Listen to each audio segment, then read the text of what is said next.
مولانا تحسین جیلانی صاحب کے بیانات سننے کے لیے تحسین جیلانی آفیشیل کو سبسکرائب کریں۔ ایک اور سوال ہے، کیا مچھلی اور انڈے پر فاتحہ ہو سکتی ہے؟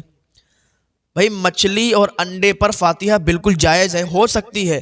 ہر وہ چیز جو ہمارے لیے کھانا جائز ہے اس پر فاتحہ بھی ہو سکتی ہے۔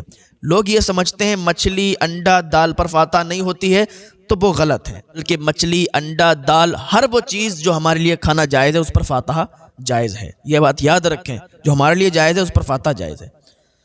ایک سوال ہے، کیا گانا سننے سے وضو ٹوٹ جاتا ہے یا نہیں؟ دیکھو ایسا ہے، گانا سننا یہ حرام ہے، گانا سننا جائز نہیں ہے، لیکن گانا سننے سے وضو پر کوئی فرق نہیں پڑتا، وضو نہیں ٹوٹتا ہے۔ لیکن بچیں کہ گانا نہ سنیں۔ اگر آپ کو گانا پڑھنے یا سننے کا دل چاہتا ہو تو مصطفیٰ کے نام پر درود شریف گنگنانے لگے، مصطفیٰ کے نام پر درود شریف پڑھیں، تمہارا دل درود شریف میں لگ جائے گا، نہ کہ گانا میں۔ اگر تم درود شریف پڑھنے کی عادت ڈال لو گے تو ہر وقت انشاءاللہ درود شریف ہی پڑھا کرو گے اور سنا کرو گے۔ ایک سوال اور ہے، کیا عورت فاتحہ پڑھ سکتی ہے یا نہیں؟ یہ بھی ایک مسئلہ ہے۔ بہت سے لوگ سوچتے ہیں کہ ہمارے گھر تو خواتین ہیں، پڑھی لکھی بھی ہیں، تو یہ فاتحہ نہیں کر سکتی۔ ایسا نہیں ہے۔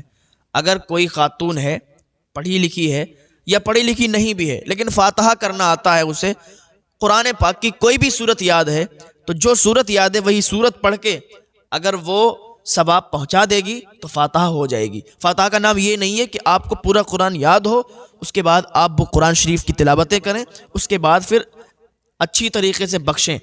دعا کرنا جس طریقے سے آپ کو آتا ہے اس طریقے سے آپ دعا کر دیں اور اپنے بزرگوں کو، اپنے مرحومین کو آپ بخش دیں تو انشاءاللہ فاتحہ ہو جائے گی۔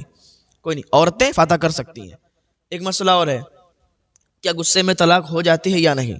دیکھو غصہ ہو یا سادہ ہو، طلاق ہو جاتی ہے، اور انسان جب طلاق دیتا ہے تو پھر غصہ ہی ہوتا ہے۔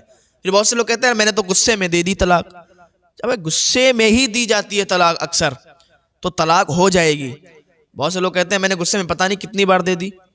غصے میں انسان جب دیتا ہے تو ایک بار نہیں دیتا ہے، بلکہ 10-15 بار دیتا ہے، طلاق طلاق طلاق طلاق طلاق 10-15 بار دے دیتا ہے، تو غصے میں طلاق ہو جاتی ہے اور ایسے بھی طلاق ہو جاتی ہے۔ ایک سوال اور ہے کہ عورت کے ہاتھ پر نیل پالش لگی ہو تو غسل ہوگا یا نہیں ہوگا؟ تو دیکھو عورت کے ہاتھ پر اگر نیل پالش لگی ہوگی تو اس کا غسل نہیں ہوگا، اس لیے کیونکہ نیل پالش جب لگی ہوتی ہے تو پھر پانی نیچے کو نہیں بہتا ہے، تو نیل پالش ہٹانے کے بعد، نیل پالش کو صاف کرنے کے بعد عورت غسل کرے گی، تب اس کا غسل مانا جائے گا۔ لہٰذا اگر نیل پالش لگا کر غسل کرے گی تو پھر غسل نہیں مانا جائے گا۔ مولانا تحسین جیلانی صاحب کے بیانات سننے کے لیے تحسین جیلانی آفیشیل کو سبسکرائب کریں۔